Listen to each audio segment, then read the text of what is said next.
¿Por qué?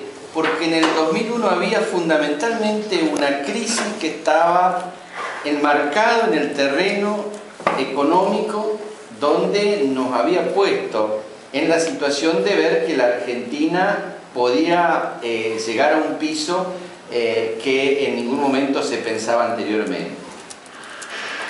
Esta crisis en la Argentina, aunque tenga elementos económicos fuertes, se da en el marco de un crecimiento espectacular como jamás se había hecho en el país. Es decir, recién comienza un proceso de parate de la economía, pero que no tiene que ver con el ritmo que tenía en el 2001, donde se venía de año tras año de falta de crecimiento, o cuando se daban esos crecimientos eran muy aislados. Acá la realidad es que se sale de un momento en donde el crecimiento fue a ritmos espectaculares. La otra situación es que se ha pasado el viento de cola que hizo que el kirchnerismo tuviera las ventajas comparativas como para que su modelo, entre comillas, fuera exitoso desde el punto de vista económico. Y en realidad, a pesar de la crisis europea, los elementos centrales que hicieron que hubiera viento de cola hoy no han desaparecido. Podríamos decir que uno de las cuestiones centrales, que era el precio de la soja, en estos días está llegando a récord histórico en las cotizaciones en la bolsa de Estados Unidos. Entonces, el otro tema es la posibilidad de consumo de los países emergentes, centralmente identificados con China, pero en los análisis, por ejemplo, de Juan Yach, dice que son los países emergentes quienes más demandan alimento, y nuestro país está en condiciones de proveerle. Por lo tanto, la posibilidad de crecimiento sería solamente una cuestión de decisión política. Hay un tema económico que sí me parece se diferencia de los países latinoamericanos, que tiene que ver con la inflación. El tema de la inflación sí es un problema económico serio, y que el gobierno no ha tenido una política para poder contrarrestarlo, y eso sí le trae enormes problemas. Pero el centro para nosotros, o por lo menos es la idea que tenemos para ver si lo ponemos en debate, está definido en la enorme crisis política que está sumida la Argentina. Una crisis que viene desde hace mucho tiempo, y que esto sí se expresó en el 2001, de que se vayan todos, con la crisis de los partidos políticos. Hoy no hay representación política que de alguna manera exprese a los distintos sectores de la sociedad. Hoy el Parlamento está dominado por un sistema de hacer político que no habilita la posibilidad de posturas distintas a la que se instala desde este poder hegemónico. No hay posibilidad ni siquiera de decir, por ejemplo, en el caso más notorio, esta persona de la inmobiliaria que dice que ha bajado la venta de los sectores inmobiliarios por un reportaje a un empleado o a un socio en el diario Clarín, y la presidenta utiliza la cadena nacional para contrarrestar ese dicho por una persona que tenía una visión de su sector que podía ser la de cualquiera. Utiliza la cadena nacional para contrarrestar el efecto que podría tener esa declaración de una visión de su sector, y utiliza la AFIP para perseguir a este supuesto líder opositor. Cualquiera que opina que las cosas no andan bien, de pronto se transforma en un líder opositor que tiene que ser perseguido por todo el aparato del Estado, en el caso de la AFIP.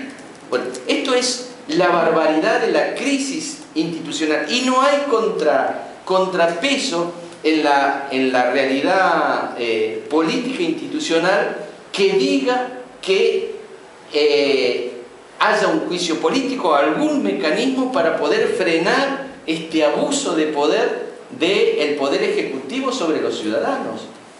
Hoy, y esto lo dicen todos, nadie se animaría a decir que está en contra porque el peso del poder de la AFIP y otros mecanismos de control que tiene la ciudadanía caería sobre eso.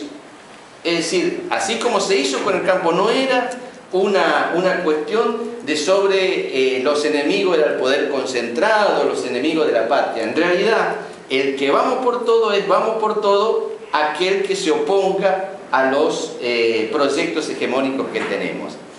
Y ese es el problema central que se expresa en esta crisis, que el centro es una crisis política y de representatividad de los partidos políticos. No expresan los otros partidos políticos algo distinto, o no lo pueden expresar. La presidenta es capaz de retarlo por cadena nacional al gobernador de la provincia más importante de la República Argentina, y el gobernador baja la cabeza y no dice nada. ¿Por qué? ¿Por qué? Porque lo tiene agarrado a través del manejo discrecional de la caja central, entonces no le da, y tiene que pagar los costos políticos de no pagar el aguinaldo, por ejemplo. Y el gobernador entonces, como tiene aspiraciones, se tiene que adaptar a esto. Pero después busca ese mismo gobernador medidas que pueden alivianar esa dependencia, y propones utilizar fondos del Banco Provincia. Pero ahí tampoco el Banco Central lo autoriza, es decir, el control absoluto. ¿Y a dónde lo lleva esta situación? A tener que utilizar y a negociar con un sector mafioso de la provincia, que son los que controlan hoy el juego, que ya le dio vía libre este gobernador, pero tiene que renegociar para que le adelanten eso. Y hay una pelea también con el gobierno central, que se quiere quedar con esa tajada importante de caja efectiva y donde se puede lavar dinero y qué sé yo, que lo quieren para ello. No es que quieren, que están en contra del juego, sino que quieren para ello esa caja. Y ahí hay una disputa, una interna, que pone en cuestionamiento la gobernabilidad y tensiona las relaciones políticas por arriba. Es decir, hoy, ¿y quién es el pato de la boda?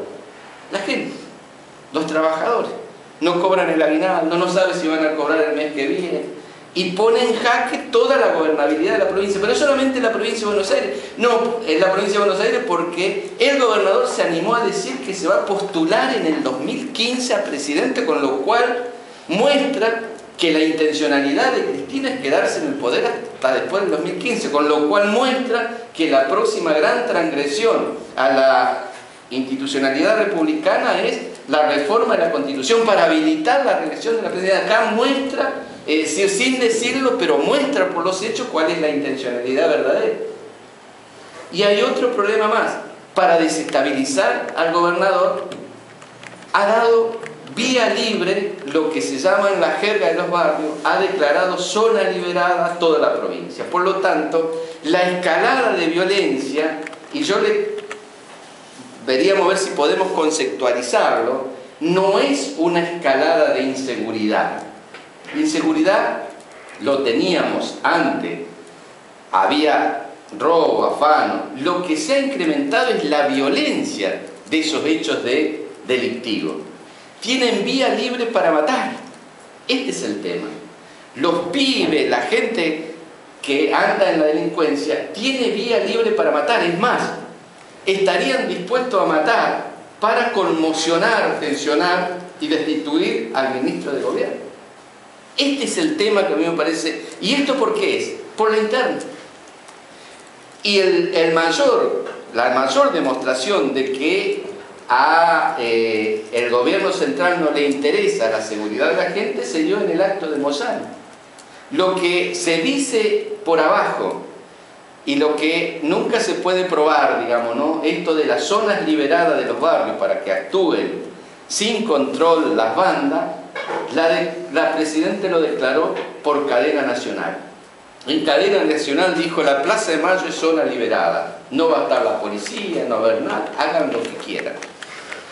El otro sector se dio cuenta que era una emboscada y pudo salirse, controló, organizó, no hubo acto, no hubo desmanes, qué sé yo, con lo cual muestra que también todas esas cosas son organizadas y que tienen cierto aval de los que organizan esos eventos.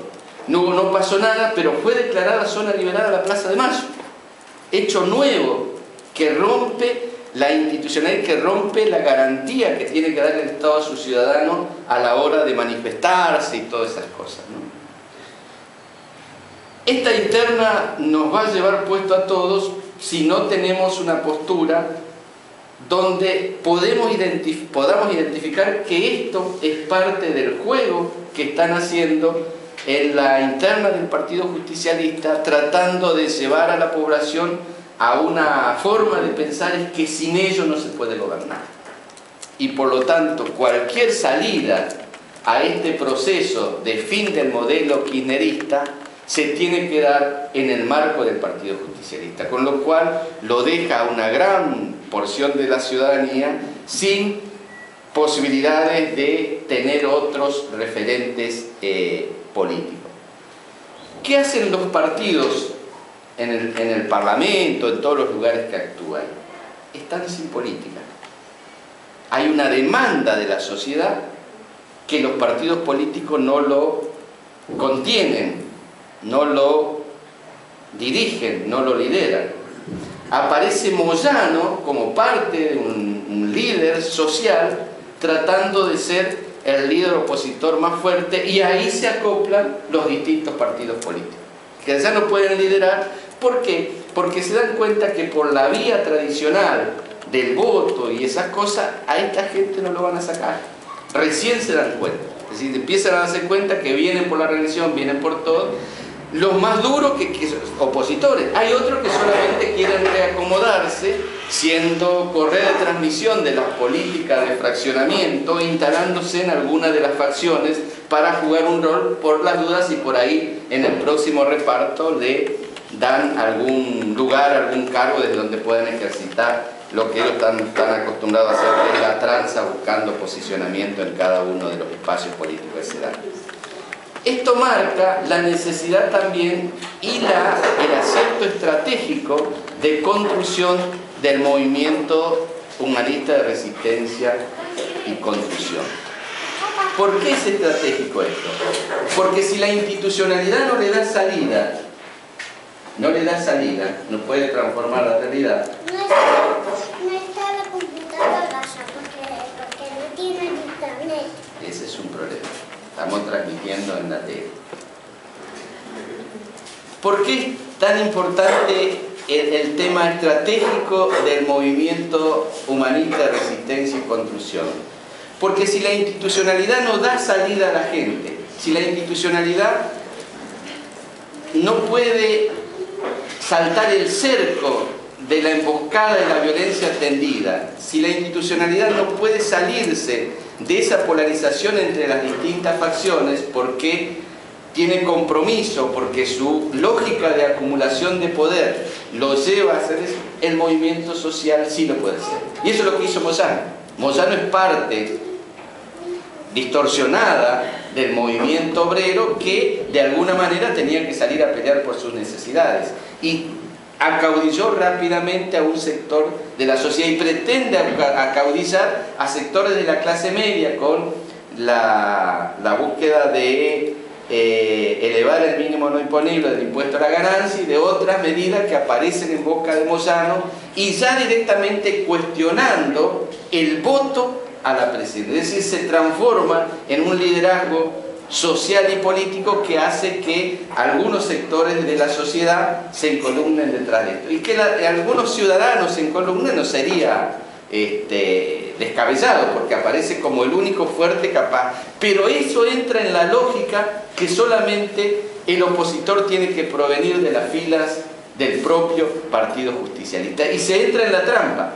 Y algunos desde los partidos políticos, también timorato, se encolumnan detrás de Moyano, y eso es tremendamente peligroso, porque entonces se repite la historia sin poder saltar por encima de la trampa de la violencia que nos instalan, sin poder pensar en la búsqueda de una nueva salida de tipo solidaria, humanista, como la que estamos haciendo nosotros. Por lo tanto, la estrategia de construcción del movimiento me parece que ha sido una genialidad propuesta por Carrió y que nosotros estamos desarrollando.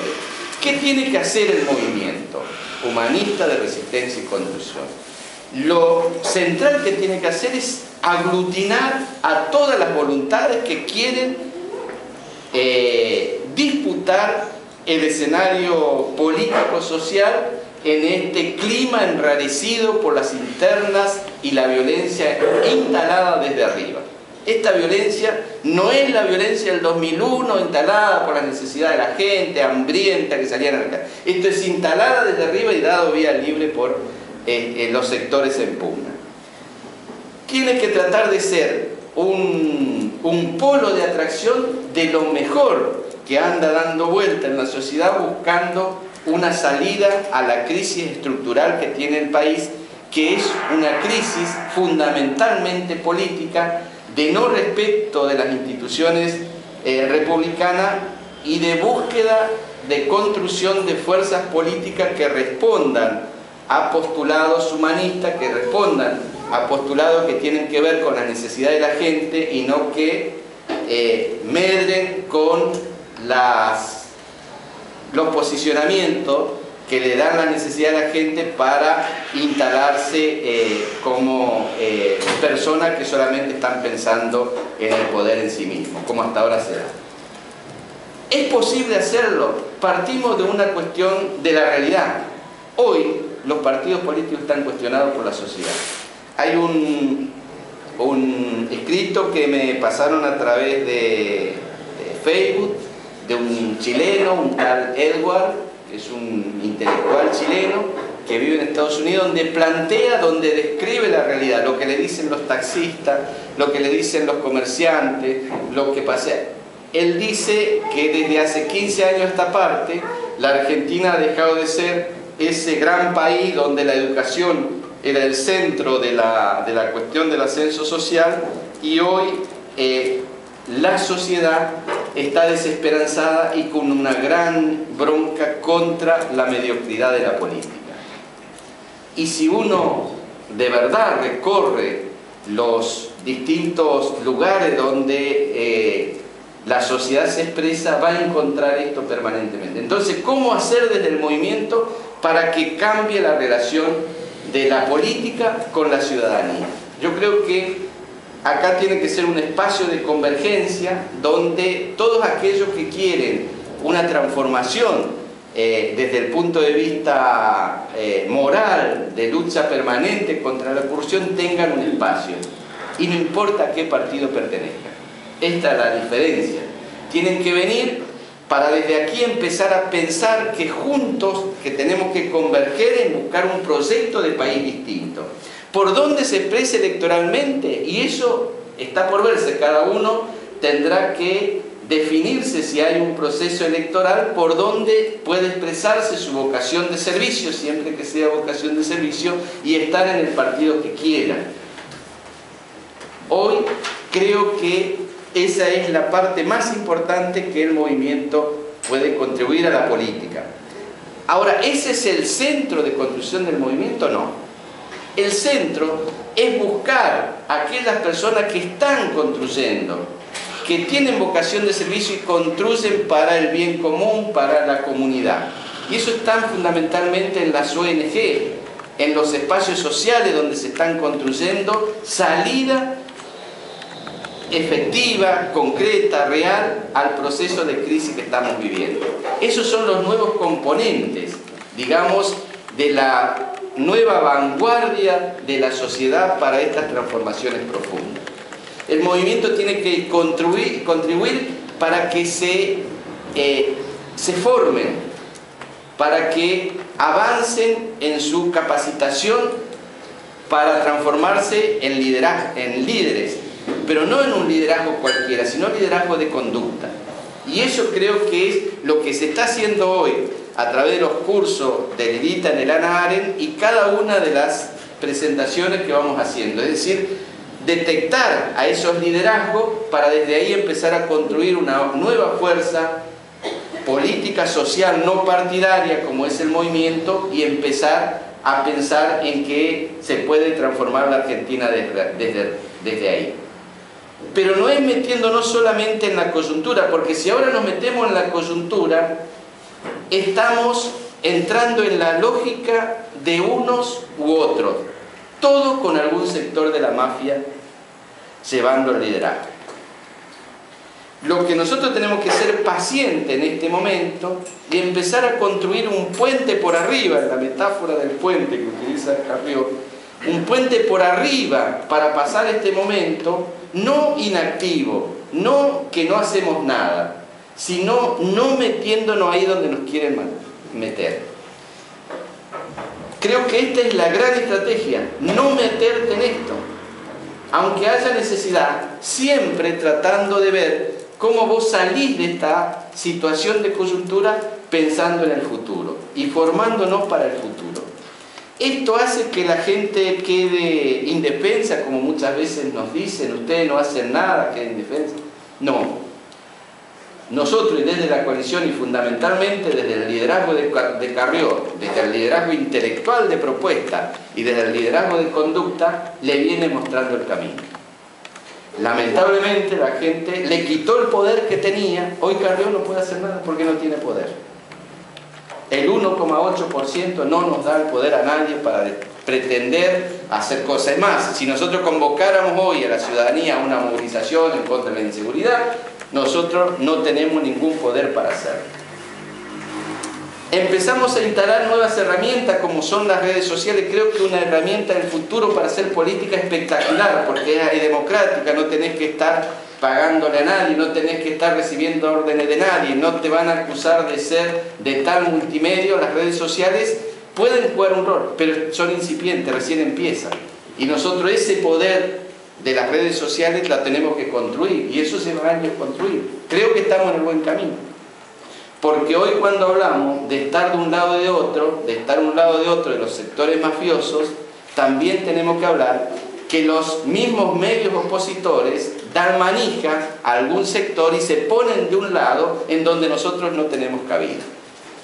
Y tenemos que saber soportar eso, no tenemos cabida, sabiendo que estamos en el momento correcto, que estamos en el momento en donde es correcto no tener posición para entrar en una u otra propuesta que nos están dando desde los medios de comunicación. Este es un gran desafío para el movimiento. Si nosotros podemos sostener esto en 2 o 3 meses, cuando las cosas se empiecen a clarificar, creo que estamos en condiciones de recoger todo lo correcto que hemos tenido en este momento. Si no es así, lamentablemente la sociedad eligió un camino donde alguna otra mafia lo va a gobernar por muchos años y cada vez las situaciones van a ser peores. En esta cuestión de barbarie, este intelectual chileno también planteaba un nuevo concepto de barbarie que me parece interesante. La barbarie ya no es perseguir a los indios, como algunos dicen, Sarmiento, los indios, la civilización o barbarie. La barbarie está a la vuelta de la esquina, cuando vos no podés entrar en tu coche porque no sabés si te van a matar, algunos que tienen vía libre del poder para matar. Y que si es embarazada es mejor, porque conmueven más, porque eso te habilita, digamos, después jugar en la interna de ese lugar donde estás. Esa es la barbarie. O que nuestros chicos tengan acceso rápido a la droga, o puedan tener acceso rápido a un arma y maten a alguno. Y digo nuestros chicos, no los chicos del otro, porque cuando uno vive en el barrio sabe que sus hijos, sus nietos pueden estar en la misma. Esa es la nueva barbarie. La barbarie también es cuando un poder omnipotente transgrede todas las normas de convivencia republicana y se apropia de todo. Ahora se han dado cuenta muchos que las posturas ideológicas, por ejemplo, sobre la cuestión de las jubilaciones o de la nacionalización de la AFJP, desde el punto ideológico, y eso fue para mí un dilema importante, era correcto, pero en manos de este gobierno no era la estatización de la AFJP, sino era la AFJP como caja para el gobierno. Y esto se ha demostrado, como también fue la estatización de YPF. Ahora se han dado cuenta que no tienen plata y entonces YPF no le genera plata y capaz que lo devuelven en 2 o 3 meses. Aerolínea no tiene plata, pero el Estado le sigue dando y entonces es una caja importante para la colocación de gerente militante. Y un tema más grave aún, que son denuncias que todavía no se le ha dado la importancia que tiene, es lo que pasa en las cárceles. También ahí se dice que desde el gobierno se ha instalado la idea de pérdida de absoluta autoridad con relación al servicio penitenciario, que alguna razón tiene, y anarquización de todo, tratando de cooptar a lo más afín a esta política del gobierno para tener un grupo de choque en el futuro. Y esto es tremendamente grave y peligroso. Y no hay mecanismos institucionales de control para averiguar si eso es cierto y para contraponer si eso es cierto. Solamente un movimiento social que empiece a tener fuerte encarnadura en la sociedad podrá avanzar sobre eso. Por lo tanto, la propuesta de la lucha contra la inseguridad tiene que ir también acompañado de una lucha para que se haga justicia y que sea una justicia independiente, no solamente que sea rápida y eficiente también, sino independiente del poder. Y con esas propuestas que no aparecen como viables en la coyuntura es que nosotros tenemos que salir a proponernos como un sector que quiere aglutinar a lo mejor de la sociedad en este momento difícil en el país. Yo creo que esto es el centro, es centralmente política la crisis, es centralmente política desde el gobierno que quiere la hegemonía y quiere quedarse para siempre, y es política porque desde la oposición institucional nadie sale a contrarrestar. Y en el caso nuestro, nosotros no podemos jugar ese rol porque la ciudadanía hace 8 meses nos dijo que no podíamos hacer. Tenemos que recomponernos. ¿Y cómo nos recomponemos? Estando de un lado acompañando a algunos de las propuestas mafiosas o plantándonos desde este lugar y empezar a buscar legitimidad para que en algún momento volver a pensar en la vuelta a la institucionalidad que necesitamos como para transformar el país desde abajo y desde arriba. Eso sería un poco las propuestas.